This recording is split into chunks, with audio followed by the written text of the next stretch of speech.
Magugulat po kayo sa laban na ito ni Grandmaster Wesley So. Laban po kay Bogdan Daniel Reac at hindi lang yon, may bonus pa yan. Yung ending din ng laban ni Grandmaster Magnus Carlsen laban kay Makarian, nandyan din. Parehong unexpected ang nangyari. Ano po ba yun? Panoorin po ninyo and after nyo pong panoorin, saka po natin i-analyze. Enjoy! That little mouse, cause I'm an albatross.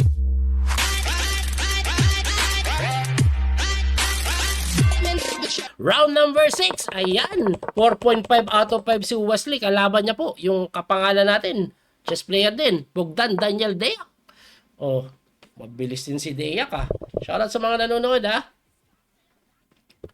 Anong opening to? Larsen? Reti, Sicilian Invitation. O Sicilian Invitation daw ba? Parang ano lang pala yan? Kasal, may invitation? Putik bumabalik. Ayan. Ayan na po ang nangyayari guys. Sa Gedi lang tumalon yung kabayo. No? Sa Gedi lang tumalon ang Yoka baby. Wow. Wow, wow, we ah. Ang idea niya ayaw niya mawala eh. Sabi niya gilid ka, Gedli din ako. Maggilidan tayo, maggilidan tayo. Talo na, sagigilid yung nangyari dito guys ah. Teka lang, wala bang B4? Ah, may ganire. Pusang gala, matindi oh. Oo nga, ano. Oh, tumalo na lang siya doon. A4 para hindi ka makapag B5. Siguro gagawin. Shoutout po sa lahat ng nanonood. Welcome po sa ating live streaming.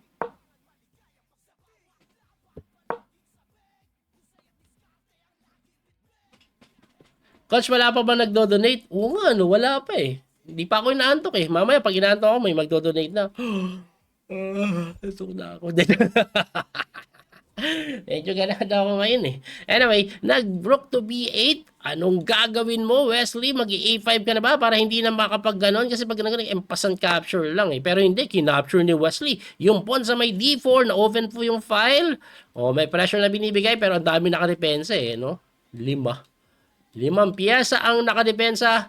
Kinapture lang po yung pawn sa may D4. I think mga susunod, knight E5. Ayan, A5, pinawalan pa rin pala. Oo, talagang ayaw mapalis yung kabayo doon. Woo, hinamon. Eh kung italon niya, para ito yung mawala. Kasi pag yan yung nawala, may threat dito ngayon. Ayan, no? May pressure na binibigay. Eto nakablock eh. Eto yung, ayun, hindi, yung isa tinalon eh. Knight to C4, most likely, kaya lang may ganito pa rin, may depensa. No? Ay, kaya pala hindi maitalon, may kain na ganun. Pero may kain dito eh. Anyway, tingnan po natin kung anong nangyayari. Knight to F3, from F3 to E5 ang ginawa, hindi yung nasa C ha. Yung nasa F yung tinira, nabuksan yung tore, ay yung tore, yung bishop, eh na. Inaantok na ako, baka may mag-donate na. Mali-mali na ako ng analysis. Anyway, anong gagawin pag kinapture po yung E5? Maganda yan kasi ayan, no? Tapos weak to. Lakas ng bishop. Hindi nakadevelop yung mga piyesa niya. Pagdating sa oras naman pa ng konti dito si Bogdan Daniel Deac, pero Wesley So is doing it. Mukhang slightly better pa nga daw, sabi ng engine. Kaya maganda. Op. Kinain na lang, nag-develop lang doon. What's next mga sir? Yun! May nag-send ng star. Salamat kay Mark Prince Buway. Mark Kilala. Dumipensa lang. Dumipensa lang. Bishop C5, no? Tinira, dito pupunta. Dumipensa siya doon, pero kasi ang trick kakain. Ay, lumakto ba si Ray? Tangma pa lang na, may magagagayon. Pero nakatalon yung kabayo, anong plano mo doon? Oh, anong plano? Putik Bishop F8? Para pagkakain mo? Kain lang doon yung knight kulong?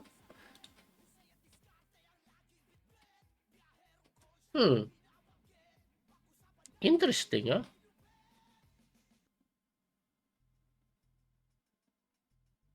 Anong nangyayari dito? Hindi ko maintindihan yung nangyayari. Ayun na nga, tinira Bishop F8. Ayun, pwedeng kainin. Tapos kain dito. Tapos kain dun. O, hindi naman pala nakulong ng tuluyan, mga sir. Yun ang ginawa. O, Bishop E7 para hindi makalabas. Pero Queen E2 naman ang gagawin. O, para may pressure pa rin. Na madidepensahan pala yung kabayo. Oy, John Kenneth, salamat sa super chat 100. Thank you. Ayun na nga po yung gagawin, no? Aha, yun na, rook takes. Well, at least nabawi na yung ano, makakalabas naman yung kabayo, may mga square na po siya doon. So, most likely ganun. Capture. Teka lang, King F8 pa rin, hindi pa na nakatakas. What's going on? Sabi ng engine, rook takes. And then takes another pawn. So basically, one piece down. Pero tingnan nyo naman, namumuti na yung board because of too much pawn. May pass pawn pa nga. Ayan na. So, ang kapalit ng bishop is 4 na pawn. 4 na pawns po yan. Sobrang dami niyan. So this is definitely better for the side of Wesley. Pero hindi ganun kadali kasi one piece down pa rin po yan may tuturing. Unless yung pass pawn niya ay talagang malayang makakatulak. In this case, hindi ganun kadali. Hindi ganun kadali itulak yung pawn. Ang kagandahan is up by almost a minute as of the moment sa time. Shout out to everyone. Shout out. Thank you for watching, guys. Shout out to almost 800 viewers sa YouTube and 200 sa Facebook. Grabe ah. Kailangan manalo ni Wasiso dito. Kasi kung mananalo siya dito, mamaya most likely makakalaban niya sila Magnus at iba pa. Di ba? Op! Pinalit! Pinalit! Kaya mo bang pigilin yung mga pass-pawn pag ganyan, Seb? Pero Wesley so hindi pinalit. Para mas madali kung kakainin niya eh, no? Capture, tulak. Didepensa na yung tore. Bishop C5 gagawin. Okay. C3 lang. Pusong gulo. Pwede pa lang C3 lang. Bakit C3 lang? A6. Ayan na. Ay! Nabaliw! Pusang gala. Ano yan? Totoong nangyari yan? Ano yan? Pusang gala. Nabaliw. Nagmala biyahero coach, sacrifice, sabay resign, putik. Nabaliw. Na-mouse sleep ba yun? Paano? Na-mouse sleep? Na-mouse sleep kaya yun? Baka Queen B2 lang yung gusto. Sumobra. Sumobra. Grabe. Sa pakibitik. Naku, basta yung natin. Anip na yan. Grabe yun. Anyway, alright, panuhin natin si Magnus. Pag nanalo si Magnus, may chance. Ayoko na mag-analyze muna doon, pero tingnan natin yung laro ni Magnus kung anong nangyayari. Bashobab, kumusta ka dyan? Tapos na apps natin?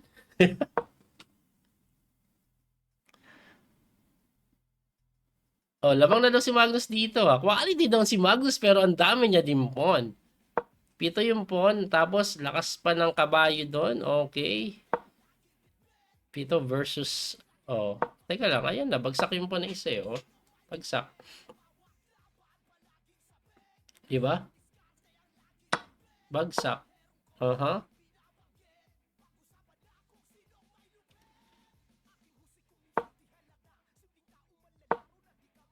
Pag kinapture po kasi may check eh. Kaya ano pa atras. Binarahan lang. Tapos tutulak na dahan-dahan. Ayan na. Magaganon na. Wala. Lakto pa rin. Ayun na yung sinasabi ko. Nakapagtulak nga. Grabe Pusong ka lang. Bis tumira ng kalaban ni Magnus. Makakasurvive pa. 20 seconds on the clock. Tingnan natin. Wala, ubos pa rin. Makaka-knight E3 na eh. Makakagalaw na mali yung king move. Ano matira? Hindi, kung iba yung ginawa. Yun. Bishop F3 yung tira kanina. Patayin mo daw para mapalit. Kasi pag nawala yung isa, mas madali mag-promote. Ayun, chumek. Check. Pass-pawn. Hindi. Pinakain lang Libre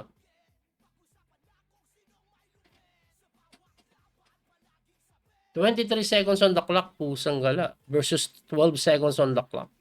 Ba't hindi tumitira si Magnus? Naglag? Naghang? Ano nangyari kay Magnus? Huy, tumira ka, Brad! Kinabahan sa kanya eh. Ha? Akong kinabahan eh. Kasi oras na lang to eh. Oras na lang to, sir. Check. Yari. Tulak. 5 seconds versus 5 seconds, 4 seconds. Puro pre-move na lang to. Pre-move na lang to, guys. 2 seconds si Magnus. Kailangan mamati niya to. Mate. Putik na tabla sa time. Sa gala. Sayang. Walang time eh. Hindi umabot eh. Nabasa kaya yung table na naman? Bag! Gano'n yun. Hindi tumira eh. Grabe yun. Hindi ako makatigil, kakatawa. Kasi ginaya ni Bogdan Daniel Deyak yung ginagawa kong sacrifice sabay resign. Anyway, tingin ko namang slip yun eh. O sige, reviewin po muna natin. So B3 po ang tinira ni Wesley. Ito po yung Nimzowitsch Larsen attack na sinagot ng D5, nag-bishop to B2. Ayan o, nakapencheto lang sa queen side. Nag-C5 naman and then nag-E3. After E3, A6. Very important yung A6. Kasi pag hindi ka nag-E6, nag-knight C6 ka dyan, ipipin ka dyan eh. Tapos kakainin, tapos na-knight na ganun. Ganun yung common dyan eh. Anyway, yung A6 na yan, na-prevent na nga po yung bishop to B5. Kaya tinira na lang po, nag-G3 si Wesley. Ayun, doon niya ilalabas. So, nag-D5 naman. Or D4 pala yun, di-develop yung bishop. Tapos, nag-G6, mag-Biapiancheto din. Nag-castling, bishop doon. And then, rook to E1. At dito po ako nasupresa sa kanyang tiradang knight to H6 lang, no? Matindi. Actually, novelty na po yung nangyayari sa laro nila eh. Hindi pa ito na-experience before. Pagkatira po ng knight to H6, tumira naman po ng knight to A3. Sabi ni Wesley, ako din, titira ako sa gilid. Pero yung kanya may idea. Gusto po yan tumira dito. Na sinagot lang po yan ng castling. Pagka-castling Wesley, nag-knight to C4 na nga. At ito po nakakapagtaka, hindi po ginawa ni Bogdan Daniel Deyak yung number 1 engine move na B5. Ang tinira niya po is knight to F5. Ngayon, ang akin pong palagay, kaya hindi ginawa yan. Pag ikaw kasi nag-B5, baka po tumalon yung kabayo dito. Ayun. May pressure, oh. Tingin ko naalangan po siya dyan. Pero according sa engine, pwede naman daw tikman lang yan eh. Kakapturein lang at pag kinapture mo, nakapin ka, di ba? Kakainin pa rin daw dahil pagka-takes mo na ganon, aba, bishop to G4, alanganin. Baka losing ka na daw. Tatakbo to tapos makakain. Diba? Pag gumanito ka naman F3, queen takes A8 pa rin, sige kainin mo pero may knight to F3. Ayun. Lalim, no? Kaso, hindi ginawa. Medyo malalim nga po ang mga tirada. Nag-knight to F5, kaya nakapag A5. Yun po yung malaking pinagkaiba niya dahil hindi na makapag B5. So, tumira po ng rook to B8, kinapture yung pawn, binawi, and then A5. Ayan, hindi ka na talaga maka-B5. Boy, ang pasat lang eh. So, nag-knight to D6 yan, hinamon. Tumalo naman yung kabayo sa may E5 to defend that knight. No? Kinapture, binawi, and then nag-bishop F5 develop. Pagkatira po niyan, Wesley, so nakakabilib. Puro engine move na yung pinapawalan eh. Nag-bishop to A3. Engine move. Pressure. Ang threat niya kakainin. Kaya dinipensahan. Tapos bishop to C5. Ganda ng pasok. Oh. Ganda ng pasok, no? Bukod sa pressure dun, no? Ganda eh. Hindi naman pwede tulak, discovery. Mukhang magandang tingnan eh. Kahit isara lang eh, no? Anyway, ang tinira po is nag-E5 yan. Na sinagot ni Wesley ng knight lang po sa may D6. Hitting the rook. At unang tingin, kala mo madali na. Kasi pag gumalaw to, kahit saan kakakainin yan, tapos pwede makain na ganun. Pero may tirada pala yan, bishop to F8. Ayun, hindi madaling makita. Astig, pinakain yung tore. Siyempre, kinapture. Yan po yung number 1 engine move. Ngayon, pagka-takes po kasi, hindi ka-capturein yung knight. Yung kanyang bishop sa C5. Anong nangyari sa kabayo? Na-trap. Pero okay lang yan kasi may bishop takes to C6, kinapture, and then rook takes to E5. Ayun. So, may threat po sa bishop. Nahihit pa yung kabayo or nadidepensahan yung kabayo kaya hinarangan, pero pagka queen to E2, ayan, nadadali po yung bishop, hinarangan ng bishop, and then boom, kinapture ni Wesley. Brilliant sacrifice. Actually, pasado eh. Kasi pag hindi mo ginawa, malilibre yung kabayo eh. Kaya ayan ang nangyari. Takes, capture, gumanon, and then takes. Nakain yung kabayo naman. Hindi na po kasi talaga makakatakas. Pero, nalimas yung pawn. At ito na po ay lamang pa rin sa white. Kasi kahit na po one piece down siya, lamang siya ng 4 na pirasong pawn. Ayan o. Tapos weak pa to eh. So, ang ginawa po dyan is nag-queen b5. Ayun. Mali. Kasi pag in-endgame mo pala to, tapos agad. Kakapturein mo lang, tapos lalakbayin mo yung king. Lalakbay yung king papunta dun. Yun lang. Pag nawala kasi ito, imagine niyo 4 na pass pawn. Diba? Yun na po ang magandang tira, pero hindi ginawa ni Wesley. Ang ginawa niya is nag-queen to a7, na sinagot na po ng b3, na tinirahan lang ng c3, at kinapture yung pawn. So, according po sa engine evaluation, mali pa yung capture ng pawn.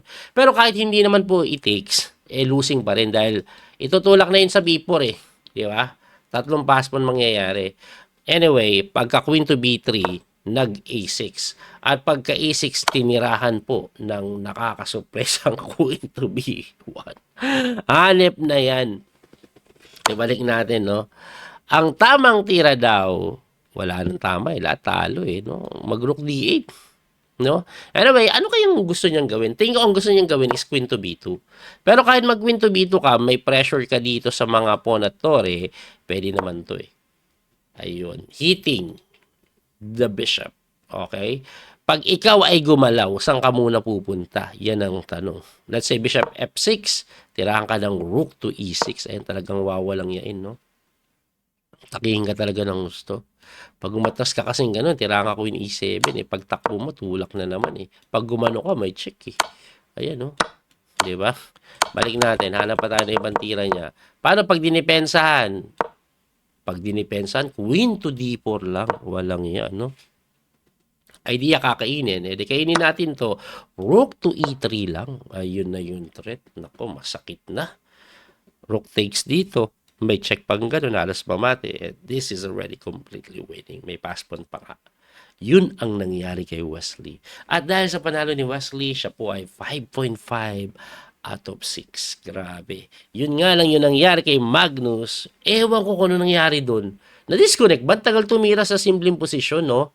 Tapos biglang na-time pressure. Ayun, winning na winning. Pero nabusan ng oras na uwi sa tabla. Grabe, no? Abangan nyo po yung mga susunod natin na video. Muli ito po yung Coach Speedmaster Daniel Causo. Hanggang sa muling pagkikita. Don't forget to like and share, follow, and subscribe. Maraming pong ulit salamat sa suporta. God bless, guys. Thank you. That little mouse, 'cause I'm an albatross.